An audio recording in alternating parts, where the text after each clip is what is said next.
My goal in today's video is to help you, to coach you through releasing the shame and the self-blame and the spiritual shame that you do to yourself when it comes to your anxiety or your depression. So I hope that you watch the entire video. Let me know, inshallah, how it resonates with you in the comments as you're going through it. If you're new here, my name is Hannah. I am a trauma coach, nervous system coach for Muslim women. So I do the work of helping Muslims heal from complex trauma. And one thing I caught, it was in a Q&A that I did on Instagram. If you're not following me on Instagram, by the way, I post every single day. My handle is going to be in the description, but someone had in a Q&A asked, how do I navigate the fact that I feel so ungrateful that I'm depressed? Almost the idea of, why am I depressed? Allah gave me this beautiful life. Allah gave me, health. Allah gave me all of these things, and I'm depressed. And it really hurt me. It broke my heart, because the truth is, so many people feel this way. They feel, well, if I'm anxious or I'm depressed, it means I don't trust Allah, or it means that I'm ungrateful to Allah. And part of the reason we even think this is because how often do we have genuine, authentic conversations about what depression and anxiety actually mean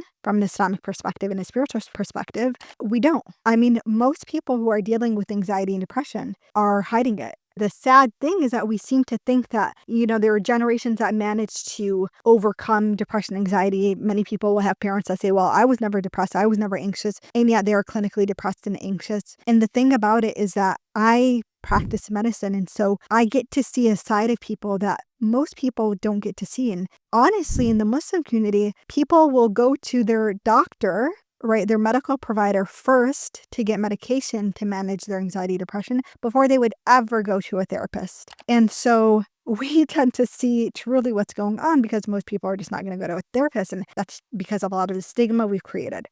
So what is going on here? Let me start off by just flipping a mindset on its head for you. Depression and anxiety are not a moral failure. If you feel anxious and you feel depressed, and it happens very often, or you've dealt with it for years, it is not because you're a bad Muslim. Now, don't get me wrong. If you are someone who is not practicing, who constantly sins without making tawbah, who is living their life very out of purpose, because our purpose is to worship Allah subhanahu wa ta'ala, you will develop very likely depression and anxiety from that, because Allah subhanahu wa ta'ala, He tells us in the Quran that the person who does not align their life in the worship of Allah subhanahu wa ta'ala will have a miserable life. That's not what I'm talking about, right? There is a huge portion of people, a majority of people, who are not living their life actively, intentionally defying Allah subhanahu wa ta'ala, but still experience depression and anxiety. Your depression and anxiety is not a moral failure. What is happening is your brain is responding to the life around you in the only way that sometimes it knows how. And that expression can look like depression and anxiety. It can look like the restlessness, the staying up all night, the overthinking, the tension in your chest, or the sweating hands that comes with anxiety.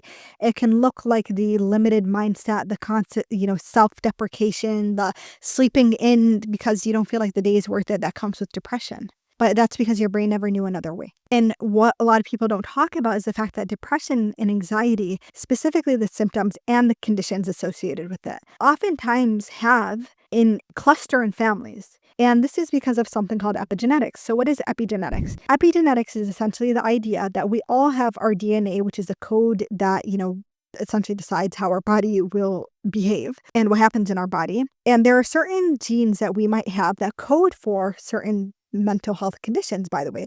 Depressive disorders, bipolar disorder, schizophrenia, these do have genetic components to them, for sure. But epigenetics says that you can have the genes for something and it never expresses itself, it never comes to manifest in real life, unless your environment reaches a certain threshold of stress that then signals to that gene to turn on, and then it develops. And we know this from a scientific perspective because there have been twin studies where they analyzed twins have the same exact DNA, and they grew up in separate places. This is a very rare occasion, by the way, so to find people to study like this is very difficult. But grew up in separate places in the world, different environments, different parents, different everything, and one person expressed a genetic disorder and the other person didn't. But they have the same DNA.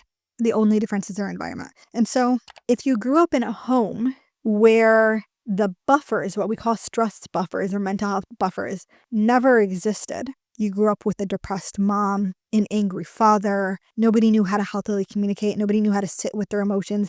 Nobody knew how to sit with the grief, how to navigate difficulties in life. It was either always a shove it down, ignore it, you're not allowed to have emotions, or it was even sometimes using religious ideas to overstep the healing process. So when something happens, it's like, inshallah khair. Instead of like, wow, that's really, really difficult. Alhamdulillah for XYZ, that was still weighs heavy on our heart. We see this example, even the Prophet ﷺ demonstrated what it looks like to balance both. What does it look like to make space for what's going on in your nervous system in response to real life, while simultaneously holding gratitude to Allah subhanahu wa ta'ala. And the best example that I can think of is the example of his son, Ibrahim passing away, not Ibrahim alayhi salam, it's Prophet Ibrahim passing away. So he has a son who dies in infancy. And the Prophet ﷺ feels great grief over this. Who would not? What parent would lose their child and not feel such devastating pain over this? And he cries, and the Sahaba are shocked to see the Prophet crying. How does a man who literally receives wahi, revelation from Allah subhanahu wa ta'ala, feel sad over his destiny, right? It was everyone's, time to pass is preordained, and that was Ibrahim's time to pass. And the Prophet ﷺ says, the eyes tear and the heart aches, but we will not say that which displeases Allah, i.e., we make space for the pain and the suffering that we have. We don't ignore it. We don't suppress it. We don't try to be spiritually, morally superior and pretend that we just don't have emotions. But we also don't ever let it cross a line to which we are saying or doing something that Allah subhanahu wa ta'ala is displeased with. Because Allah gave us the space. Allah gave us a nervous system that manifests those physical sensations. By the way, when I talk about anxiety and depression, we tend to think about it up here, like it's the overthinking or it's, the sad thoughts that I have. But I want you in the line of nervous system work. This is what's truly transformational for my clients. Is before your sad thoughts or anxious thoughts come up, your body has already reacted. By the way, if you can tap into those physical sensations and the changes before the thoughts come up, you can heal very quickly. This is very difficult to do on your own. This is what I teach my clients to do. They're able to catch their trauma responses and their emotional responses well before it overwhelms them. Side note, but just something I want to point out there. So the space is already there. The nervous system we have is gifted to us from Allah subhanahu wa ta'ala, right? Alhamdulillah. So your anxiety and depression is just an expression of your nervous system responding to something in the way that the only way that it knew how. You might not have even realized that you grew up in an environment that lent itself to anxiety and depression, where anxiety and depression were the only option essentially, because you never learned anything else. And so how could depression and anxiety be a moral failure when it was the only thing your nervous system learned to do? And when I say learn, I mean learn as in you actively see something, your brain makes a connection and then thinks, well, that's a pattern that we follow. Now, the incredible thing is when you recognize that your anxiety and depression is not a moral failure, you're not a bad Muslim because you have it, you now actually create a lot more space to actually do something about it and heal from it, right? Because now there's curiosity involved. Now there's a sense of openness in your nervous system. Now there's okay, if this is the only option I knew, my nervous system responded to things with depression or anxiety because that was the fight or flight or that was the freeze or whatever response my nervous system was dealing with in response to my upbringing, whether you had childhood trauma or whether you don't qualify it as childhood trauma, then there must be another option. Because there's the only option I knew, there must be another option. And there is. There are several options, right? I've watched women literally who dealt with decades of severe depression, watch their depression lift when they worked with me in my group, learned the ways to release stored trauma in their body that was leading to their anxiety, depression. And then the thing that was signaling to their nervous system to have the depression, anxiety is gone. That signal is essentially gone, right? And at the same time, they learned that there's more than one option. They learned that I can feel low and I can still be grateful. There was a study that was done that always blows my mind, subhanAllah, because it is a reminder just of the truth of Allah subhanahu wa ta'ala when in the Quran, Allah tells us, right, if we are grateful, فَزِيدَنَّكُمْ, I will increase you. And the study was looking at a group of students who had been clinically diagnosed with depression. So this isn't I feel depressed. They were actually evaluated by clinical psychologists or someone who has the license in education to be able to diagnose them. And they were told to just do one thing for 2 weeks and nothing else. No therapy, no medication, no supplements, no exercise, no yoga, nothing. And what they were told to do was 2 weeks of a gratitude journal. Sit down and just write.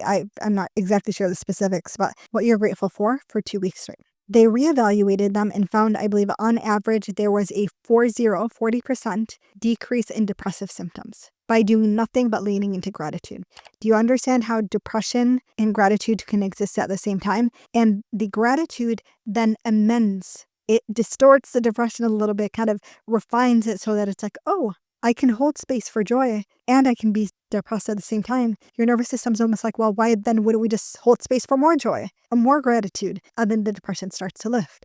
And so there's this really beautiful thing that happens when you just lean into that reality, but you can't do that if you keep shaming yourself because shame turns off your brain. Shame down regulates parts of your brain that allows you to be compassionate, that allows you to move forward, that allows you to be proactive, that allows you to be sensical. Those parts of your brain, literally, if we put you in a brain scanner, a functional MRI machine, we would watch your brain start to go dark in certain parts and light up in other parts that we don't want it to light up because of the shame. So my hope is that we've coached you through releasing the shame and realizing that, well, I don't have to be ashamed. Because the only thing you should be ashamed about, by the way, is if you've done something wrong in front of Allah subhanahu wa ta'ala, right? If you've committed a sin, you should hold shame for that. And once you make tawbah, you should be able to release the shame because Allah told us, right?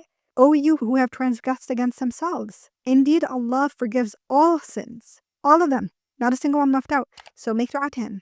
Ask your forgiveness and release the shame. Also know that your anxiety and depression, there's a lot more choice there than you think. We look at depression and anxiety as if it's a state that we're just perpetually in and we have no way of changing it. That's not true. This is why I emphasize autonomy so much. You have such an incredible ability to do things, right? It doesn't feel good to do it sometimes, but you know you're doing it because of the effect of what it'll do later. So when you're depressed or anxious and you express gratitude, it might not feel intuitive. You might not feel very grateful at that time, but that then changes your state, right? And so there's just a beautiful power that you have to make those differences. I hope this was helpful for you. This is just a little sprinkle of kind of what I do with my clients. If you're a Muslim woman who's dealing with trauma, wants to do the work to heal trauma, link in the description to learn more about my trauma group coaching program. And I also invite you, inshallah, to subscribe if you haven't to learn more about healing trauma through the science and through Deen. Assalamu alaikum. Thank you so much for watching.